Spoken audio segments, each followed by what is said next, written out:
அனைவருக்கும் வணக்கம். நான் உங்கள் தோழி சுதாஸ்ரீ.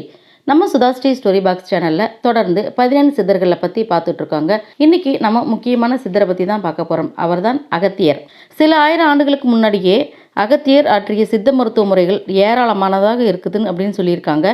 பல நோய்களுக்கும் விளக்கமும் அதனை தீர்க்கும் முறைகளை பற்றியும் தெள்ள தெளிவாக அவர் எழுதிய நூலில் குறிப்பிட்டிருக்காரு. ஆனால் அது எல்லாமே பழங்கால குப்பைகள் அப்படின்னு பயன்படுத்தாமல் இருக்கிறது மிகவும் வருந்தத்தக்க செயல் அப்படின்னு ஆய்வாளர்கள் சொல்கிறாங்க. புராணங்கள் இவரோட தோற்றத்தை பற்றி பல்வேறு கருத்துக்களை சொல்லுது. தாரகன் மற்றும் பல அரக்கர்கள் இந்த உலக வதம் செய்யும்போது அவர்களை அழிக்க இந்திரன், வாயு, அக்னி முதலியவர்கள் எல்லாருமே பூலோகம் வந்தாங்க. இவங்களை பார்த்த அரக்கர்கள் கடல்ல ஒளிஞ்சுக்கிட்டாங்களாம். அவங்கள கொல்ல இந்திரன் அக்னிக்கு கட்டளையிட்டாங்க. அக்னியே கடல்ல ஒளிஞ்சிருக்கிற அரக்கர்களை கொல்லணும், உடனே கடல் நிற வத்த செய் அப்படின்னு சொன்னார். இந்திரரே, உங்கள் கட்டளை ஏற்று நான் கடல் நிற வற்ற செஞ்சால் உலகில் இருக்கிற எல்லா நீர்வளங்களும் வற்றிடும் அப்படின்னு அக்னி சொன்னிச்சு. நாளடைவில் அரக்கர்கள் இம்சை அதிகரிச்சுக்கிட்டே இருந்துச்சு. இந்திரனுக்கோ கோபம் அதிகரிச்சிடுச்சு. அக்னியே, நான் சொல்லியதை கேட்டிருந்தா இந்த நிலை வருமா? அரக்கர்களோட அட்டகாசம் தாழ முடியல. அதனால் நீ வாயுடன் சேர்ந்து பூமிக்கு போ, ஒரு கும்பத்தில் பிறந்து கடல் நிறையெல்லாம் குடிக்க கடவாய் அப்படின்னு இந்திரன் சாபமிட்டார். அதற்கிணங்க அக்னி வாயுவோடு கூடி பூமியில் விழுந்து அகத்தியராக தோன்றினார் அப்படின்னு சொல்லுவாங்க. அது மட்டும் இல்லாமல் இன்னொரு கதையும் இருக்குது. கடல்கள் எல்லாமே மித்திரனுக்கும் வருணனுக்கும் சொந்தமாகி ஆட்சி புரிஞ்சாங்க. அந்த காலத்தில் மித்திரன் ஊர்வசியின் அழகில் மயங்கி தன்னுடன் மயில் கொள்ள அழைச்சாரு. ஊர்வசியும் சம்மதம் தெரிவிச்சா. இந்த நிலையில் ஊர்வசியை பார்த்த வருணனுக்கும் அவளை அடையணும் அப்படின்னு ஆசை ஏற்பட்டுச்சு. நான் மித்திரருக்கு சம்மதம் சொல்லிட்டேன், உங்கள் கூட மயில் கொள்ள இயலாது அப்படின்னு சொல்லிட்டு ஊர்வசி சொல்லிட்டா. என்ன சொல்கிறாய் ஊர்வசி? மித்திரன் போலவே எனக்கும் சக்தி இருக்குது, கண்டிப்பாக நீ என் விருப்பத்தை இணங்க தான் ஆகணும் அப்படின்னு வருணன் சொன்னார். ஊர்வசியோ தர்ம சங்கடமான நிலையில் தவிச்சா. அப்போது வருணன் சொன்னா, ஊர்வசி, நீ மித்திரனுடன் மயில் கொள்ளும்போது உன் மனதில் என்னையே நினைச்சிருக்கணும் அப்படின்னு சொன்னான்.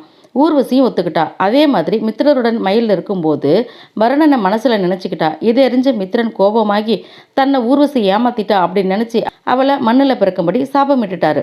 ஊர்வசியிடமிருந்த மோகத்தால் மித்திரரும் வருணனும் தங்கள் வீரியத்தை வெளியிட்டாங்க. இவர்களிடமிருந்து வெளியேறிய வீரியம் கடலிலிருந்து வசிஷ்டராகவும் குடத்திலிருந்து அகத்தியராகவும் தோன்றியதாகவும் சொல்லுவாங்க.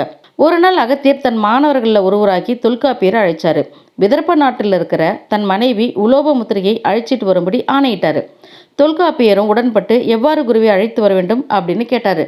அகத்தியர் முன்பின்னாக 4 அடிகள் தள்ளி நின்றபடியே அழைச்சிட்டு வா தொல்காப்பியா அப்படின்னு சொன்னார். தொல்காப்பியரும் சம்மதம் தெரிவிச்சுட்டு புறப்பட்டு போனார். விதர்ப்ப நாடு சென்றடையும் போது தொல்காப்பியர் தன் குருவான அகத்தியர் சொன்னபடி உலோபமுத்திரையை அழைச்சிக்கிட்டு வந்தார். வரும் வழியில் வைகாத்தில் வெள்ளம் பெருக்கெடுத்து ஓடிச்சு. எப்படி உலோபமுத்திரையே அழைச்சிட்டு போகிறது? வெள்ளத்தில் குருவோட மனைவி அடித்து செல்லப்பட்டால் என்ன செய்வது அப்படின்ற பயம் தொல்காப்பியருக்கு ஏற்பட்டுச்சு. ஆபத்துக்கு பாவம் இல்லை அப்படின்னு நினச்ச தொல்காப்பியர் அகத்தியரின் கட்டளையை மீறி ஒரு மூங்கிற்கோலை கொடுத்து அதனை பற்றியபடி உலோபமுத்திரையை வெள்ளத்திலிருந்து தப்பித்து கரையேறினார். தொல்காப்பியரும் உலோபமுத்திரையும் அகத்தியரை வந்தடைஞ்ச போது தாங்கள் வந்த விவரங்களையெல்லாம் சொன்னாங்க. அகத்தியருக்கோ கோபம் வந்துடுச்சு. தன்னோட மனைவியை தான் சொன்ன மாதிரி தொல்காப்பியர் அழைச்சிட்டு வரல அப்படின்னு நினச்சிட்டு இருவருக்கும் சொர்க்கம் கிடைக்காமல் போக கடவுது அப்படின்னு சாபம் அளிச்சிட்டாரு. அகத்தியரோட இந்த சாபத்தை கேட்டு தொல்காப்பியர் கோபம் கொண்டாரு. தவறு எதுவுமே செய்யாத எங்களை சபிச்சதுனால நீங்களும் சொர்க்கத்திற்கு போகாமல் இருப்பீராக அப்படின்னு பதிலுக்கு சாபமிட்டாரு. இதனால அகத்தியருக்கும் தொல்காப்பியருக்கும் மன வருத்தம் ஏற்பட்டுச்சு.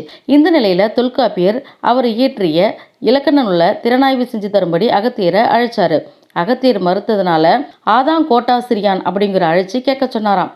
ஒருமுறை வாதாபி, வில்வலன் அப்படின்ற 2 அரக்கர்கள் விந்திய மலையில் வாழ்ந்து வந்தாங்க. அவங்களோட விருப்பமான உணவு மனிதர்களோட பிணம்தான். பிணங்களை ருசிச்சு உண்பதற்காகவே இவங்க 2 பேரும் கையாண்ட முறைகள் வித்தியாசமானதாக இருக்கும். ஊர்ப்புறங்களில் உள்ள அப்பாவி மனிதர்களை இருவரும் அணுகி விருந்துண்ண வருமாறு அழைப்பாங்க. இவர்களோட தந்திரம் அறியாத அப்பாவிகள் மிகவும் மகிழ்ச்சியோடு வருவாங்க. அப்போது வில்வலன் தன்னோடு இருக்கும் வாதாபியை ஆடாக மாற்றி அதனை வெட்டி கொன்று கறி சமைச்சு உணவாக பரிமாறுவான். அப்பாவிகள் இதனை அறியாமல் வயிறு முட்டை சாப்பிடுவாங்க.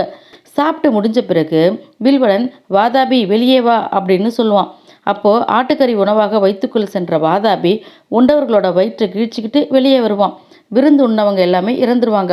இறந்து போனவரோட பிணத்தை வாதாபியும் வில்வலனும் அறுத்து சாப்பிடுவாங்க. இதுவே இவங்களோட அன்றாட உணவு முறையாக இருக்கும். இதே போல் ஒரு நாள் வில்வலன் அகத்தியரை விருந்தினராக அழைச்சான். அகத்தியரும் அவனோட இருப்பிடம் போனார். அகத்தியர் இவனோட நடவடிக்கையை தனது ஞான திஷ்டியால் கண்டறிஞ்சிக்கிட்டாரு. வழக்கப்படி வாதாபி ஆடாக மாறினான். வில்வலன் ஆட்டை வெட்டி சமைச்சு அகத்தியருக்கு விருந்தாக கொடுத்தான். ஆட்டுக்கறியை உண்ட அகத்தியர் தன் வயிற்று தடவி, வாதாபி நீ ஜீரணமாக கடவாய் அப்படின்னு சொல்லி வாதாபியும் ஜீரணமாக்கப்பட்டான். இது அறியாத வில்வலன், வாதாபி வெளியே வா அப்படின்னு பலமுறை கூறியும் வாதாபி அகத்தியரோட வயிற்றிலிருந்து வெளியே வரவே இல்லை. இதனை பார்த்த அரக்கன் வில்வலன் பயத்தால் ஒடுங்கி அகத்தியரோட காலில் விழுந்து மன்னிக்குமாறு மன்றாடி கேட்டுக்கிட்டான். அதன் பிறகு தன் மனைவி உலோபமுத்திரை விரும்புகின்ற செல்வங்களை வில்வலனுக்கிட்ட இருந்து வாங்கிக்கிட்டு 2 பேரும் திரும்பினாங்க அப்படின்னு சொல்லுவாங்க. இன்னும் அகத்தியரை பற்றி இன்னும் நிறைய கதைகள் இருக்குது.